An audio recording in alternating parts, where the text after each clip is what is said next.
Bonjour, merci d'être aussi nombreux. Alors je vais me présenter un peu plus complètement. Donc je suis effectivement le docteur Jérôme Larpellet. J'ai un doctorat en médecine générale, également un diplôme interuniversitaire en nutrition. Et enfin, je suis également diplômé j'ai une maîtrise en biostatistique et recherche clinique. Donc non seulement je suis médecin, mais j'ai également une formation de scientifique. C'est important parce que tous les médecins n'ont pas forcément une formation scientifique. Ce n'est pas le même métier de soigner des patients et puis produire, voire arriver à analyser les informations médicales. Voilà, je vais laisser mon collègue se présenter. Merci Jérôme. Donc moi je suis Thomas Herpicom, mais je ne suis pas docteur en médecine, je suis docteur en biochimie et en nutrition. C'est-à-dire que j'ai plutôt une approche de chercheur, de scientifique, et je vais vers la médecine. Donc c'est pour ça que c'est très très intéressant de faire un binôme, le chercheur et le médecin. Voilà, on va peut-être commencer. Allons-y. Alors donc cette présentation porte sur les bienfaits d'une alimentation 100% végétale équilibrée. Diapositive suivante. Alors c'est pas du tout facile. La nutrition c'est une discipline qui est complexe. Et comme une des thèses que je défends, c'est qu'on ne sommes pas complètement libres de s'alimenter comme on veut. Bon, il n'y a pas de libre choix sans information honnête. Il y a beaucoup de fausses informations qui orientent nos choix, mais donnant l'impression d'être libres. Alors, les recommandations officielles nutritionnelles sont beaucoup faussées par les conflits d'intérêts, mais il y a du progrès. Là, les toutes dernières recommandations de l'Agence nationale de sécurité sanitaire qui sont sorties en décembre 2016 sont très net progrès. Voilà, diapositive suivante. En fait, pourquoi on n'est pas complètement libre de s'alimenter? C'est parce que déjà nous sommes prisonniers de nos habitudes. Les habitudes alimentaires s'acquièrent dans l'enfance. Et ensuite, quand on apprend à aimer, et c'est pas forcément évident de sortir de cette culture alimentaire héritée de l'enfance et de manger autre chose. La publicité joue aussi un très grand rôle. L'industrie agroalimentaire investit environ 1 milliard d'euros par an dans les médias pour promouvoir leurs produits. S'ils le font, c'est parce que ça a de l'influence. S'ils ne le faisaient pas, si ça n'avait pas d'influence, ils auraient arrêté. Alors que le budget du programme national nutrition santé, qui lui-même est critiquable, c'est 50 millions d'euros par an. Donc vous voyez un peu la différence de rapport de force, 1 milliard d'euros d'un côté, 50 millions d'euros de l'autre. Alors les agences sanitaires essayent de faire un travail scientifique, mais il y a des conflits d'intérêts massifs au sein des agences, ce qui fait que parfois ils disent des choses fausses. Autre problème aussi, c'est le problème de la disponibilité des aliments. Votre liberté de vous alimenter est également limitée par le fait que tout n'est pas disponible tout le temps.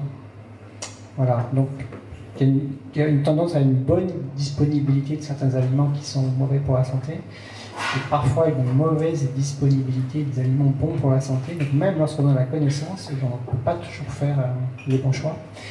Et enfin, il y a une distorsion de prix du fait des subventions. Voilà, les céréales sont massivement subventionnées, les produits laitiers sont massivement subventionnés, la viande également par la PAC, politique agricole commune, ça représente 40 milliards d'euros par an, et simplement 3% pour les fruits et légumes.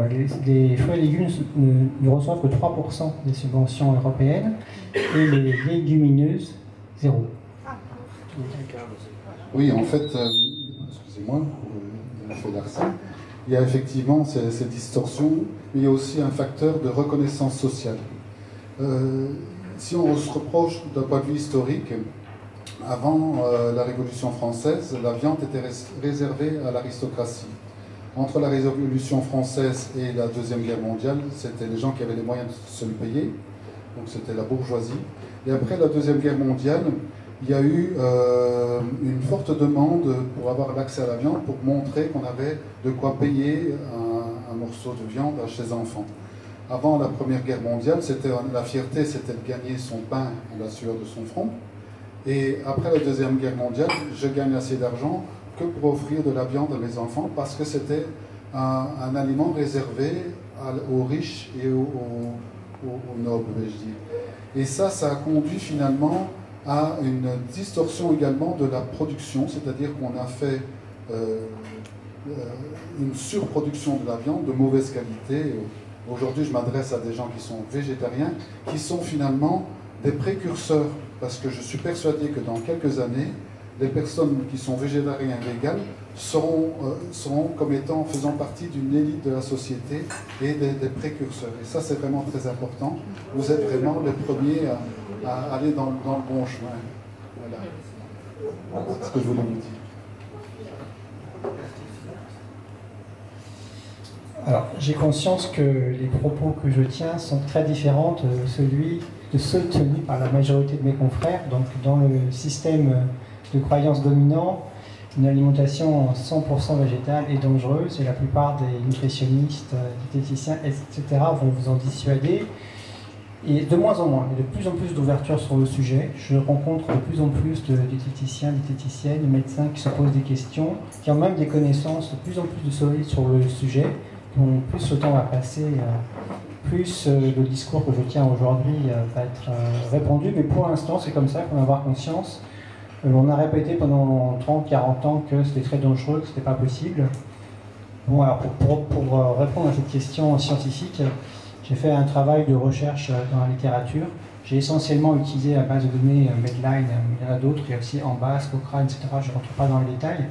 Donc lorsqu'on se pose une question en médecine et qu'on veut essayer d'être le plus précis possible, il faut prendre son courage à deux mains et en fait récupérer tous les articles qui existent sur le sujet, les lire, puis ensuite faire une synthèse. Ce que j'ai fait, et j'ai vraiment focalisé mon travail de recherche dans la littérature sur les sujets du végétarisme et du végétalisme. Donc j'ai pas la prétention de connaître en nutrition, c'est impossible. Mais par contre, j'ai vraiment spécifiquement épluché tout ce qui concernait ces deux alimentations qui étaient si décriées. Et vous avez même mis la méthodologie précise. Donc là, je vous ai mis l'équation de recherche que j'ai utilisée dans les bases de données pour récupérer les articles. Donc ce que je raconte aujourd'hui, c'est un travail qu'un autre chercheur peut tenter de reproduire. Voilà. Voilà pour la partie technique. Maintenant, on revient. Alors, ça, c'est pour vous dire que lorsque des informations sont diffusées, il est bon que ce soit sourcé, référencé. C'est pour vous montrer un peu la tête de ce qu'est une référence bibliographique. Donc lorsqu'on affirme quelque chose, il est bon de donner la source. Voilà, en général, la source, par exemple, de cette façon-là, vous avez le nom de l'auteur, le nom de l'article, le titre de l'article, voilà, ensuite le nom de la revue, l'année, la page, voilà. C'est bien de demander ce genre de choses, comme ça si vous voulez aller plus loin, ben, vous avez la source pour pouvoir vérifier l'information et vous informer davantage. Alors, diapositive suivante. Alors, en fait, on fait toute une montagne de l'alimentation végétalienne, mais c'est extrêmement simple. Souvent, les aliments les plus basiques sont les meilleurs. Et il y a quelques groupes alimentaires bons pour la santé à privilégier. Donc ce sont les légumes, les légumineuses, les céréales de préférence complète, les fruits entiers si possible, ainsi que les oléagineux. Alors cette catégorisation est quelque chose d'arbitraire, parce qu'il existe d'autres groupes alimentaires, par exemple les algues, mais on ne mange pas des quantités énormes. Diapositive suivante. Alors déjà les légumes. Vraiment les légumes, c'est votre allié si vous cherchez à perdre du poids. Diapositive suivante. Les légumes, c'est donc un groupe alimentaire constitué d'aliments qui contiennent très peu de macronutriments. Alors que sont les macronutriments? Les macronutriments sont les protéines, glucides, les lipides. C'est les trois grands composants fondamentaux qui se trouvent dans l'alimentation dans des quantités importantes, de l'ordre de plusieurs dizaines de grammes. Et le gros avantage des légumes, c'est que ça contient très peu d'énergie. Il y a très peu de glucides, très peu de lipides. Donc si vous cherchez à maîtriser votre poids, eh bien vous avez intérêt à augmenter leur consommation. Il y a en France et même en Occident une insuffisance de consommation en fibres alimentaires. Et donc vous allez consommer beaucoup de fibres alimentaires en mangeant des légumes. Si vous êtes en sous-poids, c'est l'inverse. Si vous êtes en sous-poids, faites attention aux légumes. Alors, il n'y a pas simplement des fibres alimentaires dans les légumes, il y a également de l'eau, des minéraux, des vitamines, des phytonutriments, dont des antioxydants. En plus, les légumes ont tendance à, si vous mangez par exemple des frites, les frites c'est pas un très bon aliment, voilà, l'indice glycémique est élevé, le fait de manger des légumes avant les frites ou en même temps, ça va diminuer le passage dans le sang du glucose et ça va permettre de modérer le pic de sucre qu'il va y avoir en consommant des frites. Donc vraiment les légumes ont intérêt à en manger beaucoup et en plus, pour référence, en début de repas. Oui, donc tu viens de mentionner deux termes importants, fibres et index glycémique. Là, je vais juste intervenir pour expliquer un peu ce que c'est ces deux termes-là. Peut-être que la majorité d'entre vous connaissent déjà ce nom-là. Donc en fait, qu'est-ce que c'est qu'une fibre? C'est un sucre. Mais c'est un sucre que l'homme ne peut pas assimiler tout seul. Il doit l'assimiler par l'intermédiaire de sa flore intestinale, qu'on appelle le microbiote. J'en parlerai un peu plus tard tout à l'heure. Et en fait, une fibre, pourquoi est-ce qu'on ne peut pas l'assimiler? Parce que c'est une chaîne de sucres qui sont reliés entre eux par des liaisons que nos enzymes, c'est-à-dire des outils qui vont couper les polysaccharides, beaucoup saccharides, beaucoup de sucre, en petits morceaux pour être assimilés.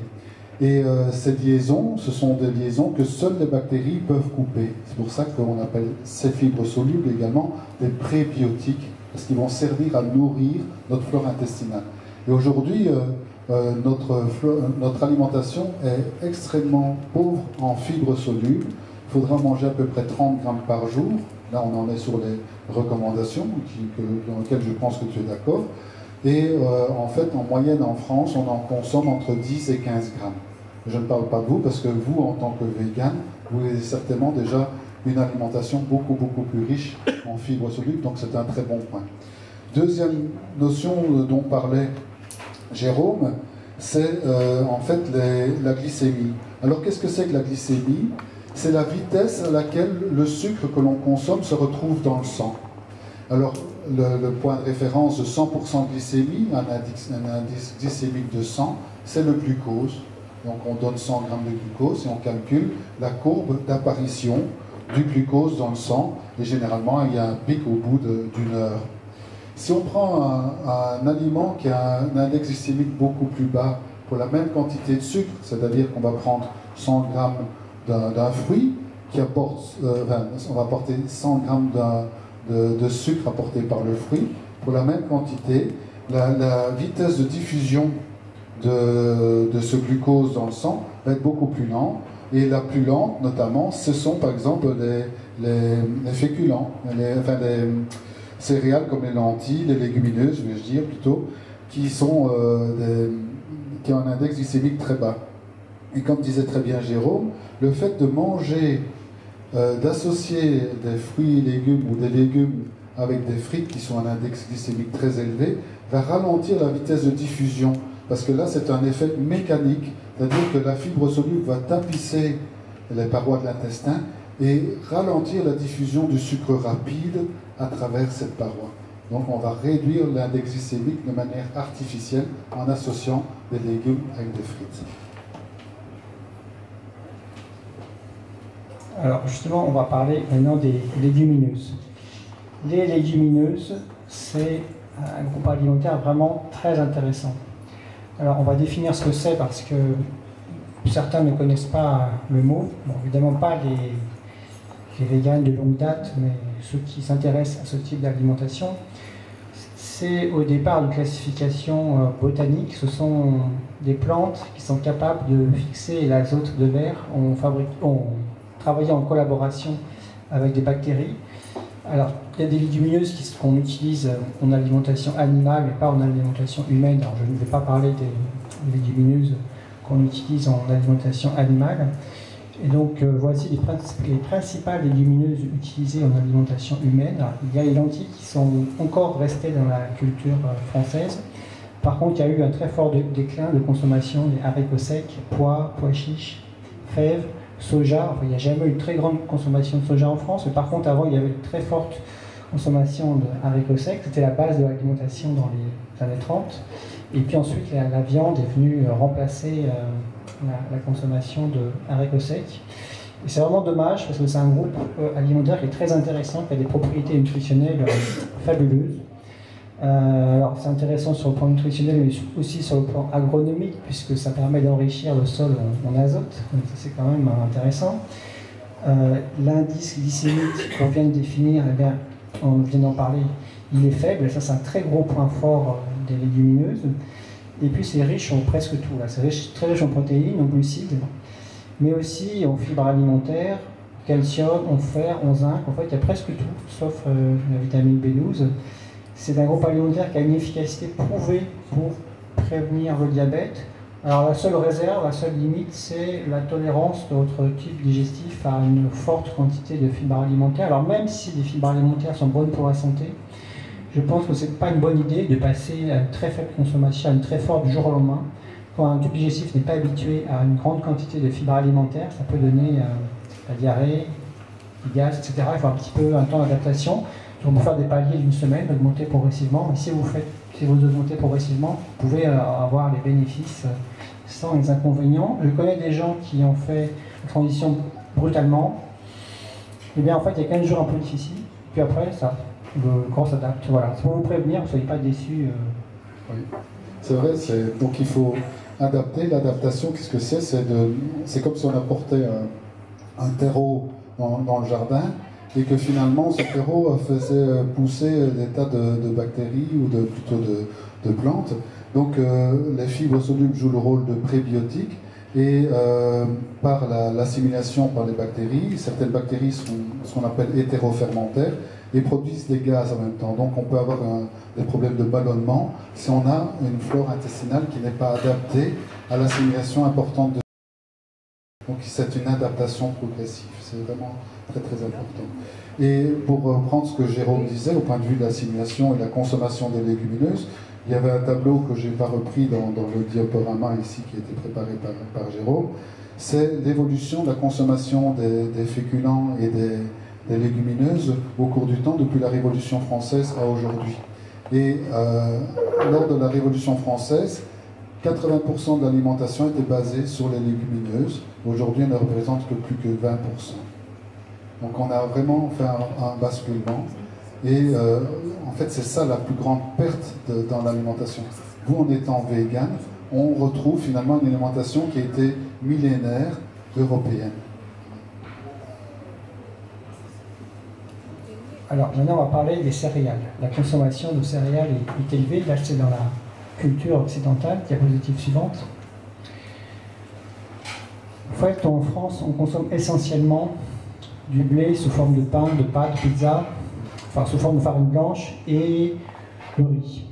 C'est vrai que en fait, il existe énormément de céréales différentes, mais leur consommation est devenue marginale. Donc le sorgho, le millet, le seigle, le sarrasin, on mange un petit peu de maïs, mais globalement, il y a un appauvrissement de la diversité alimentaire.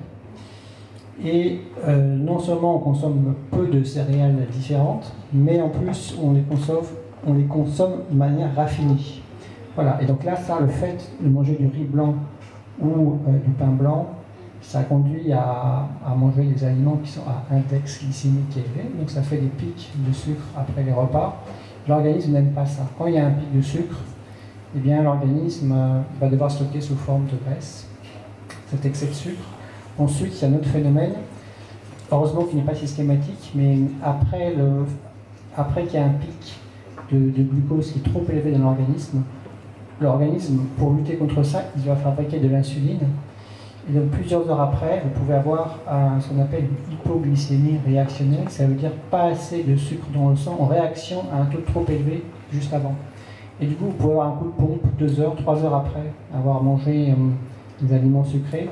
Là, vous êtes fatigué, tremblement, vous avez les symptômes en fait, de l'hypoglycémie. Et ça peut vous donner des fringales. Et là, ça peut vous conduire à remanger. Du coup, c'est un des facteurs de l'obésité. Donc, idéalement, on aurait plutôt intérêt à manger des céréales sous forme complète. Donc, riz complet, pain complet, pâtes semi-complètes ou complètes. C'est pas toujours possible. Bon, quand c'est pas possible, il faut interagir la technique dont on vient de parler juste avant, c'est de manger des légumes avant ou en même temps. Donc des fois, c'est pas possible. Mais quand c'est possible, quand vous maîtrisez la préparation du repas, eh ben, il est bon de privilégier des formes complètes. Alors pourquoi le raffinage n'est pas très bon pour la santé? C'est pas uniquement le fait d'augmenter l'index glycémique, c'est aussi le fait qu'on va se priver de tous les micronutriments qui se trouvent dans l'écorce de la céréale. Dans l'écorce, on trouve les vitamines, les fibres alimentaires, du chrome, du zinc, du fer, et tout ça part à la poubelle avec le raffinage. En règle générale, sachez que le raffinage augmente l'index glycémique, quel que soit l'aliment. Diapositive suivante. Je vais juste mentionner ça au-dessus. Donc je travaille beaucoup sur le riz en Camargue. On est dans une région productrice de riz, la seule région productrice de riz d'ailleurs depuis Henri IV. Et là justement, j'essaye de promouvoir l'utilisation du riz complet à condition que ce soit une fabrication biologique. Parce que malheureusement, c'est vrai que dans l'enveloppe du grain de riz, il y a tous les bons éléments, mais c'est là aussi que peuvent se stocker les herbicides et les pesticides. Donc là maintenant, il y a des modes de production de riz complets, notamment Bernard Poujol qui le fait avec des canards, qui empêchent, biologiques, qui empêchent, enfin les canards sont une aide pour éviter l'utilisation d'herbicides, parce que le gros problème de la production du riz, c'est justement la croissance plus rapide de végétaux, autre que le plant de riz, et donc ça étouffe le riz. Donc ici, il met en fait, lorsqu'il met en culture son riz, lorsqu'il sème son riz, lorsque le riz a 15 jours, il met des petits canards qui ont la taille du riz, et ces petits canards se baladent dans sa propriété, dans ses champs qui font à peu près 40 hectares, et en marchant, le canard écrase les herbes qui sont beaucoup plus souples que le riz.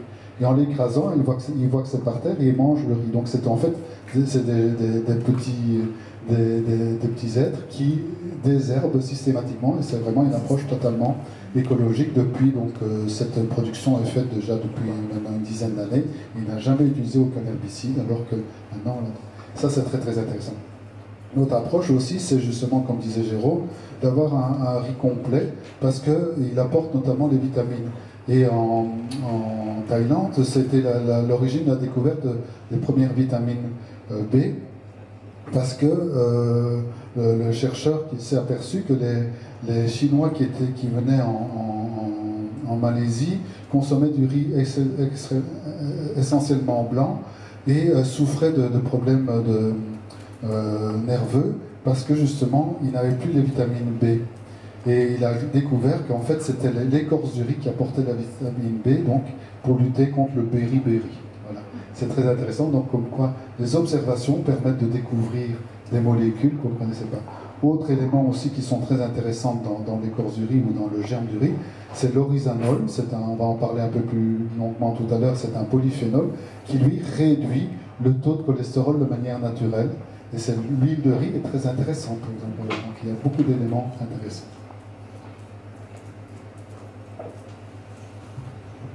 Alors maintenant on va parler.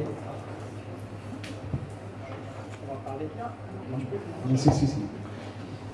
Nous allons parler des fruits. Voilà, c'est le quatrième grand groupe alimentaire important dans une alimentation 100% végétale. J'en suis arrivé à la conclusion que les fruits constituaient la meilleure forme de dessert que l'on connaissait actuellement. Alors, le fruit, c'est riche en vitamines, en minéraux, en phytonutriments, aussi en fibres alimentaires. Il y a plusieurs points forts dans les fruits. Ça permet d'avoir le plaisir de sucrer sans les inconvénients. Alors, c'est un petit peu simpliste ce que j'ai mis, mais c'est globalement vrai. J'ai remarqué que les fruits ne favorisent pas le diabète, contrairement à la plupart des desserts industriels. Et je dis qu'ils ne protégeaient pas non plus du diabète. Alors j'ai vu passer quelques papiers où c'est certains fruits spécifiques qui arrivent à diminuer les risques de diabète de type 2. Et donc globalement, les fruits n'ont pas la prétention d'avoir un effet très protecteur sur le diabète de type 2 comme les légumineuses dont on vient de parler. Autre caractéristique importante que je n'ai pas mis sur la diapositive, les fruits ont l'avantage d'avoir une faible densité calorique. La densité calorique, c'est la quantité de calories pour 100 grammes, grosso modo. La plupart des desserts industriels, nous alentours de 300-500 kilocalories pour 100 grammes d'aliments. Si on prend une barre chocolatée quelconque, en général, c'est de cet ordre-là. Pour les fruits, une pomme par exemple, 100 grammes de pommes, c'est 50 kilocalories. Où veux-je en venir? Je veux en venir au fait que, eh bien, on consomme peu d'énergie en consommant des fruits, c'est très rassasiant. Si on cherche à contrôler son poids, eh bien, c'est une stratégie qui est vraiment payante. En plus, on va bénéficier d'un effet anti-cancer via les phytonutriments. On va augmenter sa ration de fibres alimentaires qui est le plus souvent très insuffisante. Donc le fait, les fameux 5 fruits et légumes par jour, c'est pas un mythe, c'est vrai que c'est tout à fait une bonne chose. Et j'insiste sur le fait de privilégier les fruits entiers, les jus de fruits, c'est nettement moins bien. C'est un moindre mal par rapport à certains sodas, mais quand même, il y a beaucoup plus d'éléments nutritifs dans les fruits entiers. Diapositive suivante. Alors enfin, le 5e grand groupe alimentaire important pour l'équilibre d'une alimentation végétale, ce sont les oléagineux. Alors, je vais vous donner des exemples d'oléagineux. Noix, noisettes, amandes, cacahuètes, pistaches, toutes les graines de lin, graines de courge, graines de chia. Ces oléagineux sont négligés. En fait, comme l'obésité est un fléau, nos contemporains constatent qu'il y a un phénomène de prise de poids qui est pas généralisé, mais qui va en augmentant.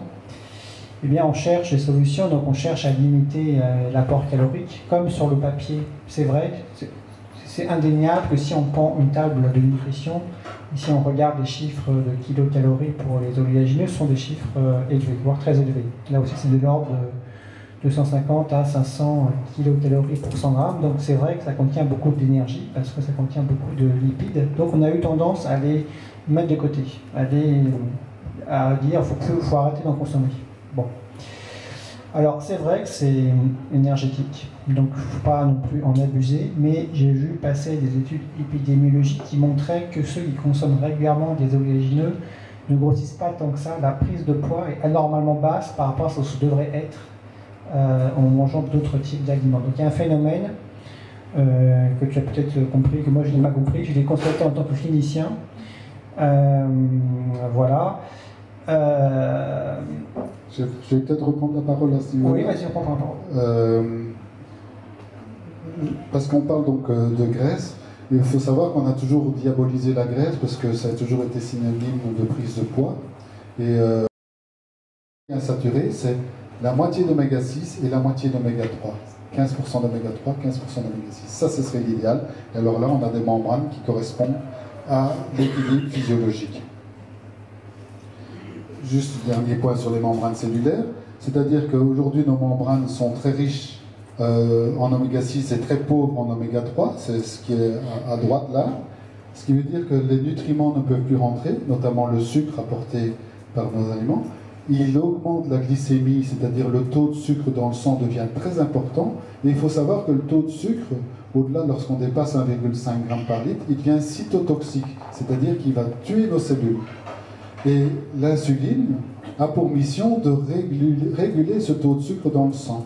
Et si on a trop et elle ne peut pas le faire rentrer, elle va faire rentrer le sucre dans les adipocytes et le sucre va être transformé en graisse saturée, va être stocké.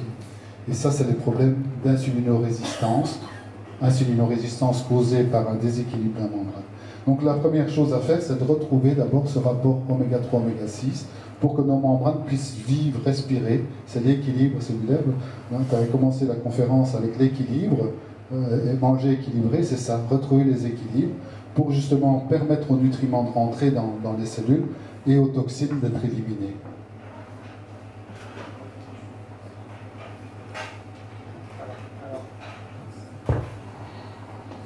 Donc, je recommande une consommation régulière d'oléagineux pour toutes les bonnes raisons qu'on vient de citer. Alors, les oléagineux qui sont riches en oméga 3, il n'y en a pas tant que ça. Alors, les records, c'est les graines de lin et les graines de chia. Il y a d'autres aliments plus courants qui sont riches en oméga 3. Un qui a un très bon rapport qualité-prix et disponibilité, c'est l'huile de colza. Vous avez aussi le soja qui est un aliment assez bien au niveau de l'oméga 3. Il y a un ratio de 7 pour 1, c'est pas mal. Les graines de chanvre aussi, ça peut être une source intéressante.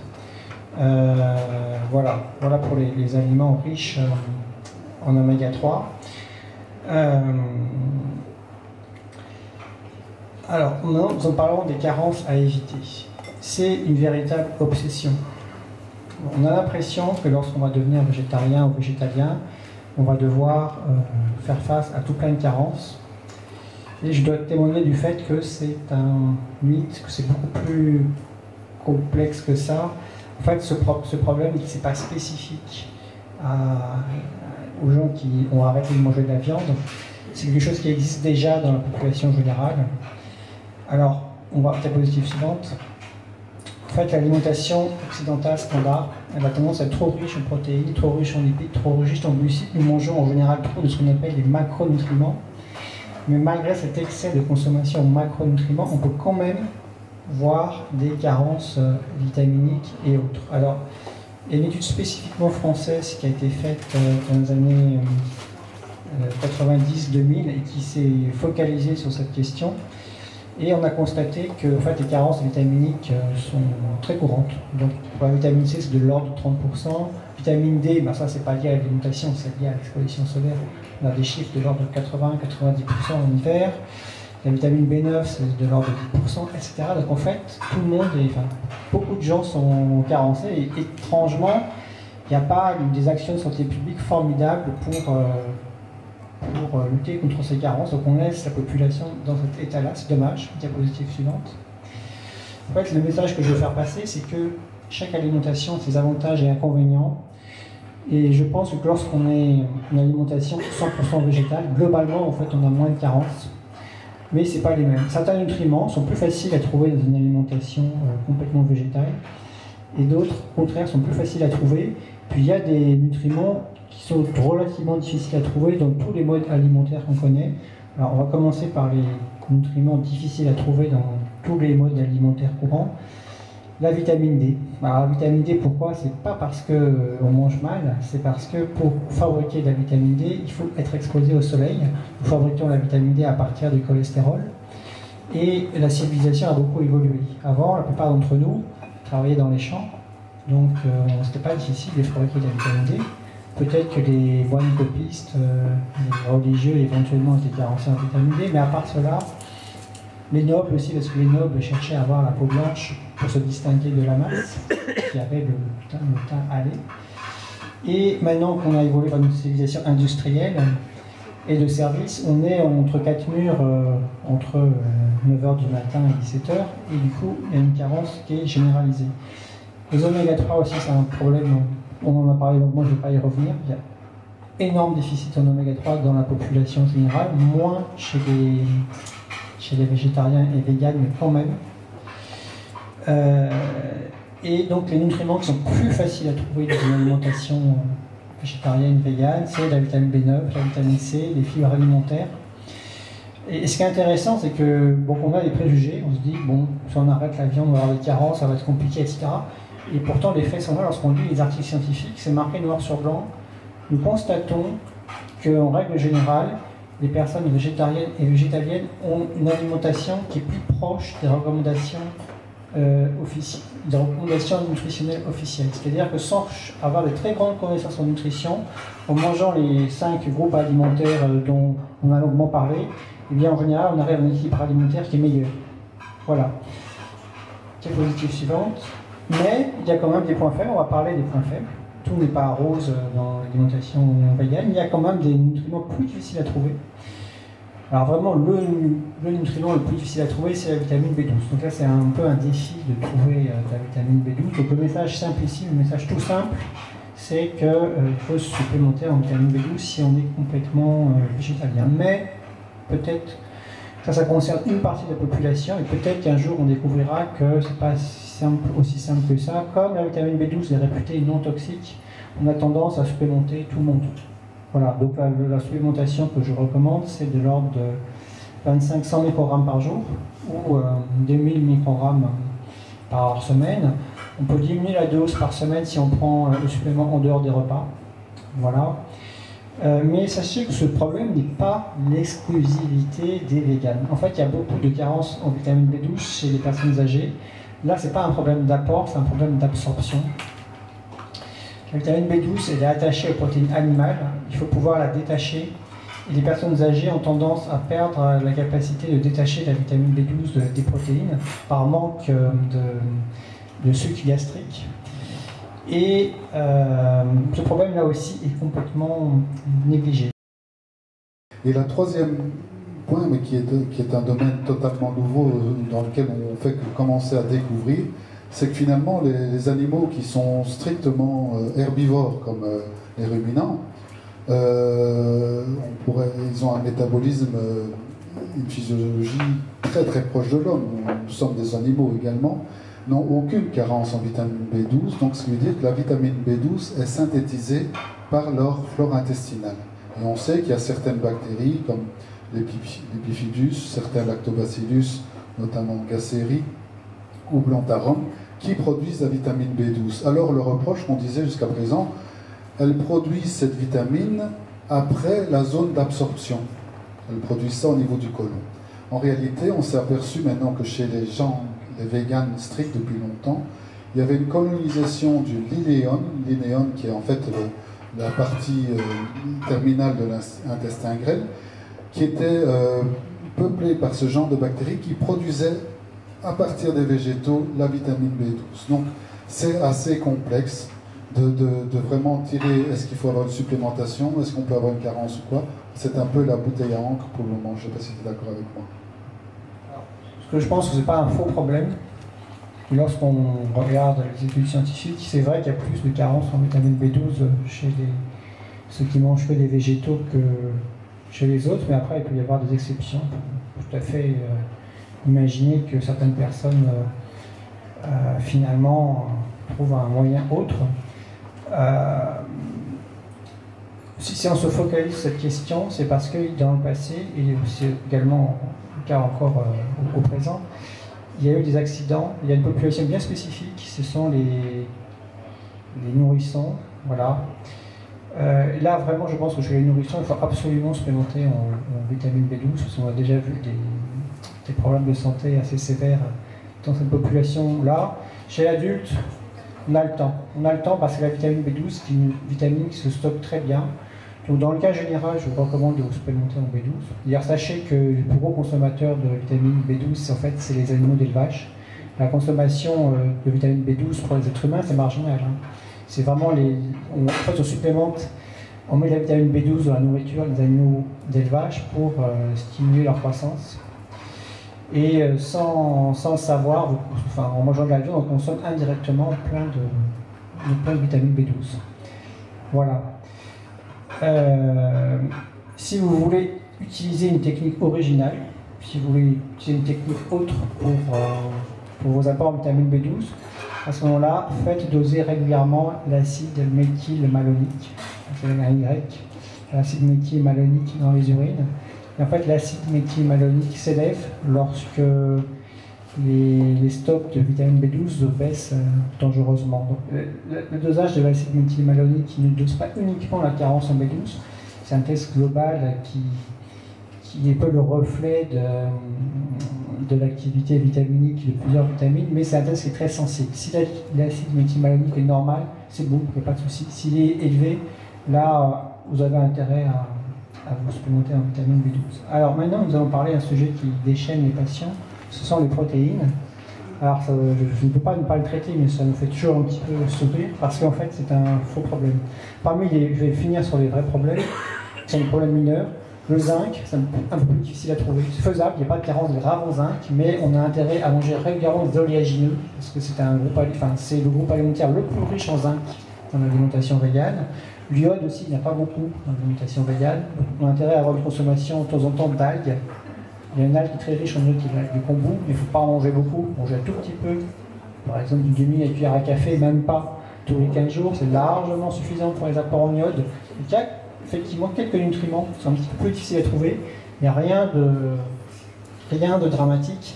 Globalement, ça fait beaucoup plus de bien que de mal. Alors, ce qui déchaîne les patients, c'est pas le zinc, c'est pas l'iode, ce sont vraiment les protéines et le fer, alors que les protéines, c'est un faux problème. Pourquoi c'est un faux problème?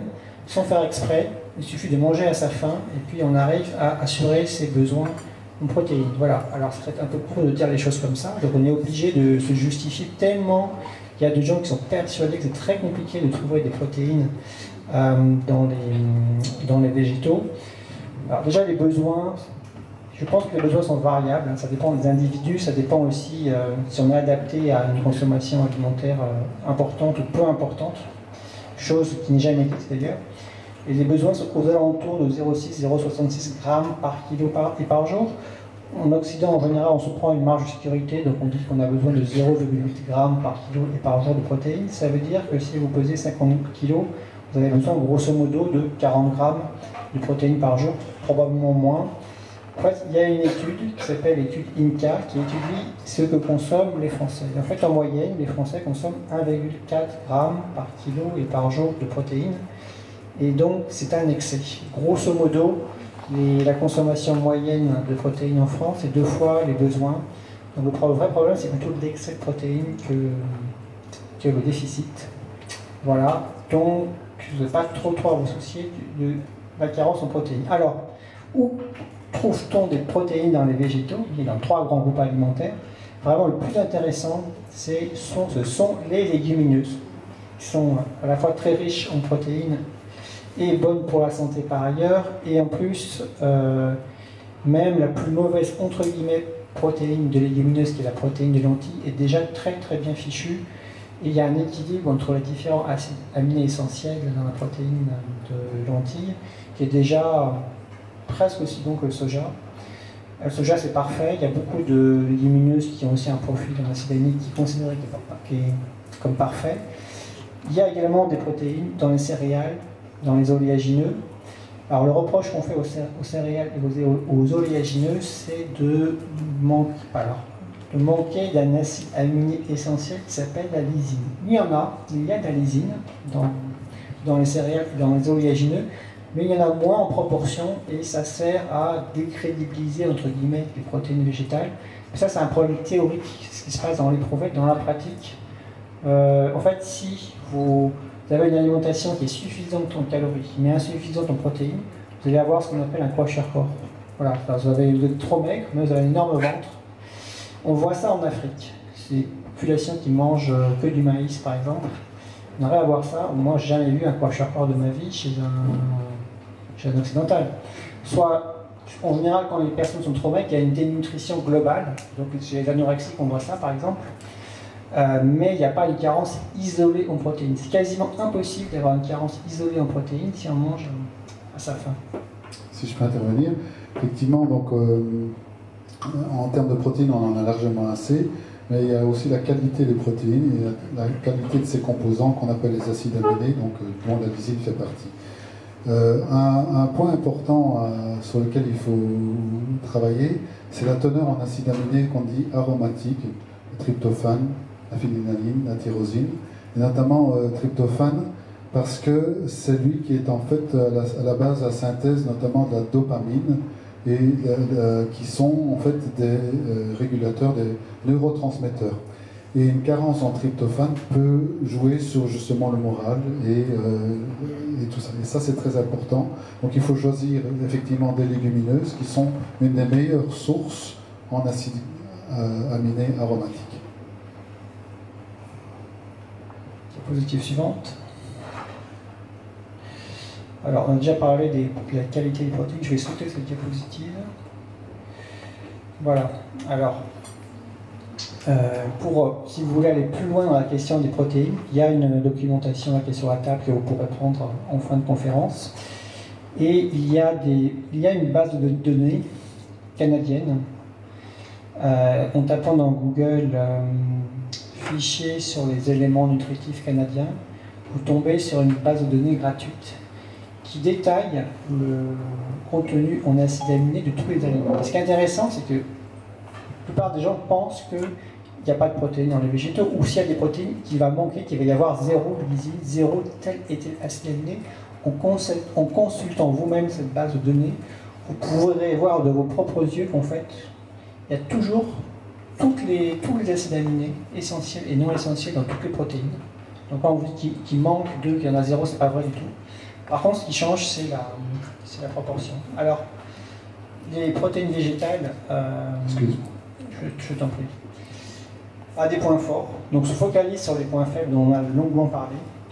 En fait, on mange très rarement une protéine isolée, on mange un aliment entier. En général, ce qui est associé aux protéines végétales, c'est meilleur pour la santé que ce qui est associé aux protéines animales. Alors, avec l'exception des oléagineux, en général, les protéines végétales, c'est pauvre en lipides, donc ça peut servir. On va consommer des fibres alimentaires et des phytonutriments en même temps que les protéines végétales. Ce n'est pas le cas lorsqu'on mange de la viande. L'un des points forts des protéines végétales, c'est la richesse en un acide aminé dont on ne parle pas, qui est l'arginine. L'arginine, on n'en parle pas parce qu'on peut le fabriquer soi-même, mais le fait d'avoir un apport alimentaire est utile parce que ça sert de précurseur pour fabriquer ce qu'on appelle du monoxyde d'azote, qui lui-même sert à dilater les artères. Donc on estime que l'arginine doit être une des raisons de la bonne santé cardiovasculaire des végétariens. Vous ne pouvez pas manger végétarien sans le savoir, hein. On ne peut pas vous cacher ça. Mais ça marche très bien, même à court terme. Il y a beaucoup moins d'excès de cholestérol. Alors, je suis comme mon collègue, je pense que le cholestérol n'est probablement pas la cause des maladies cardiovasculaires, mais c'est un marqueur, probablement c'est un marqueur de mauvaise alimentation. Donc, il ne faut pas être obsédé par la baisse des chiffres de cholestérol. Mais si on veut absolument faire plaisir à son médecin, faire baisser le cholestérol à tout prix et qu'on ne supporte pas bien les statines, eh bien le fait d'opter pour une alimentation végane, c'est aussi efficace que des médicaments pour faire baisser le cholestérol. Donc, si on vous embête avec votre cholestérol, vous ne voulez pas prendre du médicament, essayez l'alimentation végane et en quelques semaines, hop, ça va régler le problème. Tout en ayant un effet bénéfice sur le plan cardiovasculaire, alors que ce n'est pas si évident que ça pour les statines. Oui. Micro comme ça. C'est très efficace également pour prévenir le diabète de type 2. Bon, alors, probablement pour de multiples facteurs, à condition de bien sélectionner ces aliments. Si vous mangez beaucoup de sucre rapide, le sucre rapide c'est vegan, mais là ça va pas le faire. Peut-être intervenir sur les diabètes de type 2, donc on rejoint un peu ce que je disais tout à l'heure avec l'équilibre oméga 3, oméga 6. Parce que le diabète de type 2 s'appelle une insulinorésistance, c'est-à-dire que l'insuline ne peut plus remplir son rôle comme il devrait le remplir. Et pourquoi? Parce qu'en fait, le récepteur à l'insuline, c'est-à-dire si on considère que l'insuline c'est une clé et que les récepteurs à l'insuline c'est une serrure, la clé rentre dans la serrure et va ouvrir la porte. Ouvrir la porte pour faire rentrer le glucose dans la cellule et pour servir d'énergie. Aujourd'hui, on a une insulinorésistance, c'est-à-dire que la serrure est bloquée pour différentes raisons, ou la porte ne peut pas s'ouvrir parce que le chambranle a bougé. Ça, c'est le rapport oméga 3, oméga 6. Ou la clé ne peut plus rentrer dans la serrure parce qu'on a mis une mauvaise clé qui est venue le bloquer, c'est l'hormone du stress, c'est le cortisol notamment. Donc il faut réduire la production du cortisol. Et le troisième problème, naturellement, au diabète de type 2, c'est l'apport de sucre trop rapide qui ne peut pas être assimilé et qui est obligé d'être transformé en graisse. Donc voilà. Donc en ayant une alimentation végane, on réduit la glycémie, comme on l'a dit au début de la conférence, parce que la vitesse de diffusion du sucre dans le sang est beaucoup plus lente. On remet en route le système serrure, clé et porte. Et en plus, on remet en route tout le fonctionnement. Donc l'approche de l'alimentation 100% végétale est vraiment très intéressante. Alors le type de pathologie pour lequel une alimentation végane est le plus efficace, c'est vraiment la diminution des maladies cardiovasculaires et plus spécialement des infarctus du myocarde. Alors là, c'est très efficace. C'est du moins 30, moins 40%, et il y a énormément d'études sur le sujet. Là on est sûr de cette affirmation. Concernant les cancers, c'est moins évident. Alors, il y a une très forte corrélation et une très forte diminution des cancers du côlon. Alors là, c'est très efficace. On peut espérer une diminution de moitié à peu près des cancers du côlon, qui est un cancer qui est très fréquent, en ayant une alimentation complètement végane. Probablement aussi que c'est efficace pour diminuer des cancers du pancréas. Ça a été réaffirmé là, par un rapport qui a fait beaucoup de bruit. C'est un rapport qui est sorti en octobre 2015 ou 2016. Octobre 2015. Ça a fait beaucoup de bruit dans les médias. C'est des choses déjà connues, mais ils ont fait une synthèse de 800 études, et ils ont remis ça sur la table. On a beaucoup parlé dans les médias du fait qu'il y avait un lien entre cancer du côlon et consommation de charcuterie de viande rouge, chose qui était déjà connue. Par contre, alors que c'était marqué noir sur blanc dans le rapport, c'est très peu de médias qui ont parlé du cancer du pancréas. Et oui. Juste à intervenir, effectivement, le cancer colorectal, c'est lié aux viandes rouges de charcuterie. Par contre, au niveau des cancers hormonodépendants, je ne sais pas si c'est ça que vous voulez parler, donc cancer du sein, de l'ovaire, du l'utérus chez la femme et de la prostate chez l'homme, on a fait une étude qui portait sur 100 000 femmes entre 1990 et 2010, où on a étudié leur consommation, leur comportement alimentaire. 100 000 femmes, c'est ce qu'on appelle une cohorte, c'est très important pour une étude épidémiologique, c'est très important. D'ailleurs, c'est une des études épidémiologiques les plus importantes au monde. Et on a montré, sur ces 20 ans, sur ces 100 000 femmes, que les femmes qui avaient une consommation la plus importante de lin, qui apportait une molécule qu'on appelle les lignanes, je vous ai parlé tout à l'heure des phytoœstrogènes, le lignane, c'est le phytoœstrogène du lin, associé à une flore bactérienne adaptée, on avait une réduction du risque de survenue et de récidive de cancer du sein réduite de 40%. C'est considérable, parce que cela, c'est tout autre facteur confondu. Sur ces 100 000 femmes, il y a des femmes qui avaient eu des antécédents de cancer, des femmes qui fumaient, des femmes qui étaient grosses ou maigres, qui ont eu des enfants, qui ont pris la pilule. Et tout facteur confondu, c'était une source végétale qui permettait de réduire le risque de survenue et de récidive du cancer avec un niveau préventif à 3 niveaux.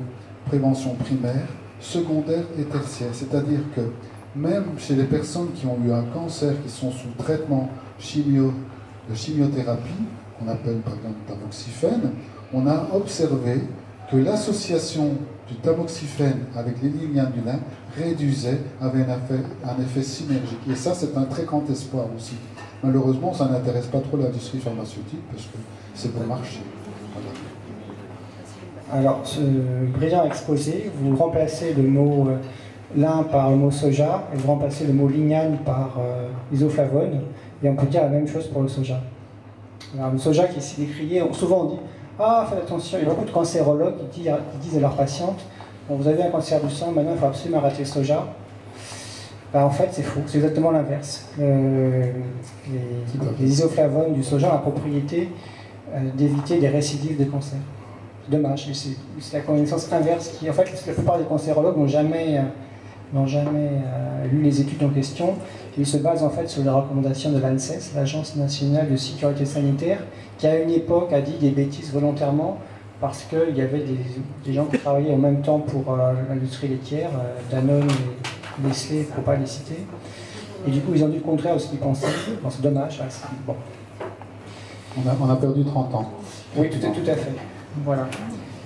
Sur d'autres localisations, alors là où je voulais en venir aussi, c'est sur d'autres localisations, ça n'a rien de miraculeux. Des fois, sur le cancer du poumon, sur le cancer,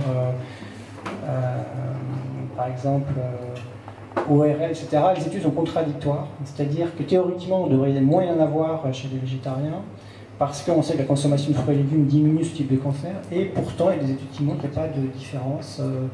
C'est beaucoup moins évident. Pourquoi? Peut-être que c'est à cause de l'exposition aux pesticides, je ne sais pas. Mais ça n'a pas la prétention d'être miraculeux sur certaines localisations. Alors, il y a eu une autre découverte. Ce dont je viens de parler, c'est des choses qui sont connues depuis longtemps, depuis déjà 10 ans, 15 ans. Et on a découvert en 2011 qu'il y avait une énorme corrélation entre consommation de viande et risque de cataracte. Entre les purs véganes et puis ceux qui mangent beaucoup de viande, il y a 40% de cataracte en moins, c'est énorme. Et avec tous les intermédiaires, c'est-à-dire que les véganes stricts avaient moins de cataracte que les ovo-lacto-végétariens, qui en avaient moins que les semi-végétariens, qui en avaient moins que les gros mangeurs de viande. Ça, c'est une étude qui a été publiée en 2011 et qui a été très très peu diffusée, parce que quasiment personne n'a cette connaissance. Voilà. Diapositive suivante. Alors, bon, souvent, on n'arrête pas de vous dire que l'alimentation végane, c'est dangereux, c'est dangereux, c'est dangereux. Bon. Alors, rien ne vaut un test global, parce qu'il y a beaucoup d'arguments qui sont théoriques, mais fumer est dangereux, parce que si vous fumez, vous allez réduire l'espérance de vie, ça va augmenter le risque d'apparition de pathologies comme l'infarctus du myocarde, cancer du poumon, cancer ORL, etc., etc., cancer de la vessie. Alors, est-ce qu'on observe une explosion des phénomènes négatifs en étant vegan? On va voir. Alors, diapositive suivante. L'un des meilleurs critères de jugement en médecine, c'est très pertinent, moi c'est considéré comme très exigeant, c'est la mortalité globale, toutes causes confondues. Alors, cette étude n'a pas du tout la prétention de démontrer que l'alimentation végane est la meilleure alimentation qui existe. Pas du tout cette prétention-là. Pourquoi? Déjà, il n'y a qu'une étude de grande ampleur qui a été menée, mais simplement pour répondre à la question, est-ce que c'est dangereux? Est-ce qu'on trouve dans la littérature des études qui montrent que c'est dangereux? Diapositive suivante. Donc, cette étude permet de répondre à cette question, végétalisme, danger, voire encourager. Diapositive suivante. Je vous ai mis la référence, c'est important. C'est une étude qui est sortie en 2013. Diapositive suivante. Voilà. Alors, on a suivi en fait plus de 73 000 personnes pendant presque 6 ans. Une étude de cohorte, dont des omnivores, semi-végétariens, lacto-ovo-végétariens, véganes. On a aussi suivi des pesco-végétariens. Et résultat, si le végétalisme était dangereux, on devrait constater une augmentation de la mortalité des véganes. Or, ce n'est pas le cas. Donc, si on reproduisait l'étude, si on faisait une deuxième étude, une troisième étude, peut-être qu'on n'obtiendrait pas exactement les mêmes chiffres. Mais, en tout cas, on ne peut pas affirmer que le véganisme est dangereux. Diapositive suivante. C'est la première fois qu'on voit ça chez une population de purs véganes. On avait déjà fait des études de cohorte similaires chez les végétariens, mais pas chez les véganes. Donc là, ça a fait un peu exploser l'idée que c'était dangereux. Non seulement c'est pas dangereux, mais c'est même très probablement bénéfique. Alors, chez les végétariens, il y avait des études qui montraient qu'il n'y avait pas de différence. Voilà, on a 2 études dans la littérature de cohorte qui montrent qu'il n'y a pas de différence de mortalité globale, toutes choses confondues entre végétariens et omnivores, mais déjà on avait des études qui montraient que ça baissait la mortalité globale, toutes causes confondues. Donc si on sélectionne les études les plus pessimistes dans la littérature, eh bien on peut démontrer que ça fait rien, ça on peut démontrer ça. Mais il y a beaucoup d'études qui montrent que ça augmente l'espérance de vie. Et donc globalement, c'est positif et ce n'est certainement pas un danger. La positive suivante. Si je peux juste... en fait, parce que dans la notion d'espérance de vie, il y a beaucoup de paramètres qui interviennent. Il faut savoir que l'espérance de vie en France a augmenté de façon considérable juste après-guerre. Et alors on s'est dit, ben, ça se construit mieux et autres. En réalité, il y a plusieurs facteurs qui interviennent. On est passé d'une mortalité pour l'homme de 55 ans, 60 ans à 80 ans aujourd'hui. Et on s'aperçoit aujourd'hui que la mortalité, contrairement à ce qu'on dit, l'espérance de vie diminue chaque année maintenant, d'1 mois. Aux États-Unis, c'est 1 mois par an. Et la France suit cette même courbe. Donc en réalité, l'espérance de vie n'augmente pas, elle diminue. Et cette diminution de l'espérance de vie, malgré tous les progrès de la médecine, est liée essentiellement à l'alimentation. Et les personnes qui auront l'espérance de vie la plus importante sont certainement les personnes qui sont véganes.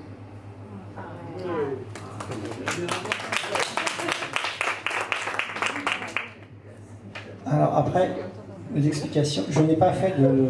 Autant j'ai fait un travail de recherche assez exhaustif concernant les alimentations végétariennes et végétaliennes. Je n'ai pas du tout la prétention, je n'ai pas fait de recherche exhaustive sur la question des produits laitiers. Mais je pense qu'il doit y avoir beaucoup de fausses recherches, parce qu'en fait, les chercheurs en nutrition qui n'ont aucun lien avec l'industrie laitière, il y en a, mais il n'y en a pas beaucoup, parce que ça a tendance à être des gros financeurs. Mais il y a une étude qui a été publiée en 2014 par une équipe suédoise, diapositive suivante, qui arrive à des conclusions assez inquiétantes. On dit toujours que faut manger des produits laitiers parce que ça va diminuer l'ostéoporose. Eh bien, on est tombé sur une étude. Donc, cette équipe suédoise a démontré, donc c'était publié dans le British Medical Journal en 2014, qu'il y avait... Alors, c'est une étude qui ne comparait pas les non-consommateurs de lait avec les gros-consommateurs, ça comparait 3 populations, 1 verre de lait par jour, 2 par jour, 3 par jour. Et en fait, ceux qui consomment 3 verres de lait par jour, comparés à ceux qui boivent un verre de lait par jour, 10% d'ostéoporose en plus. Une mortalité globale aussi qui augmente, et aussi des niveaux plus élevés de stress oxydatif et de marqueurs de l'inflammation. Moi, j'ai tendance à lancer un appel pour tout remettre à plat et de refaire des recherches vraiment sérieuses sur la question des produits laitiers. Je ne suis pas persuadé qu'on nous dit toute la vérité sur la question. Voilà, diapositive suivante. Il y a des gros enjeux. Oui. Alors, conclusion, je pense que l'alimentation 100% végétale, c'est une formidable façon de s'alimenter qui améliore la santé humaine, qu'elle soit appliquée de façon stricte ou de façon partielle, parce qu'on a bien conscience que ce n'est pas toujours évident d'être complètement vegan en société. Ça mérite d'être encouragé, parce que non seulement ça sert son propre intérêt, mais ça sert également à l'intérêt général. Comme il faut en moyenne 10 kilocalories d'aliments d'origine végétale pour produire un seul kilocalorie d'aliments d'origine animale, ça sert l'intérêt général, il y a une économie de ressources, donc c'est à encourager. En fait, il y a des obstacles, bien sûr, en alimentation plus végétale ou 100% végétale, mais ce n'est pas des obstacles médicaux. D'un point de vue technique, c'est très simple à faire. Pourquoi c'est très simple à faire? Parce qu'en fait, on peut trouver tous les nutriments nécessaires à la vie dans les végétaux, sauf peut-être la vitamine B12. Merci pour votre attention. La consommation de produits laitiers, c'est quelque chose qui est récent dans l'histoire de l'humanité et qui n'a pas été tant diffusé que ça sur le plan mondial. C'est en train de se diffuser, mais c'est récent. La plupart des civilisations, pendant des millénaires, ont vécu, et très bien vécu, sans aucun produit laitier. Les Japonais, les Chinois, les Africains, etc. Donc c'est bien la preuve qu'on peut trouver du calcium autre part. Voilà. Je vais dire autre chose. En fait, c'est ce qu'on fait le lien directement entre déplétion en calcium et ostéoporose. En réalité, c'est beaucoup plus complexe que ça. L'ostéoporose n'est pas causée par la carence en calcium, mais causée par la réduction du taux de testostérone, qui survient souvent à la ménopause chez les femmes et chez l'homme aussi au même âge. En fait, on a une dérégulation hormonale, et c'est cette dérégulation hormonale qui empêche la fixation du calcium au niveau des os. Et c'est ce que je disais tout à l'heure, avec notamment l'axe... je travaille beaucoup avec ce qu'on appelle des médecins endobiogénistes.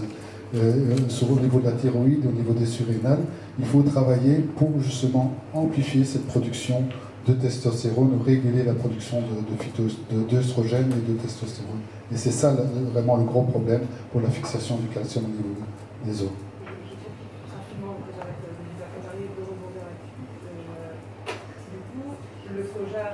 On entend mal les questions.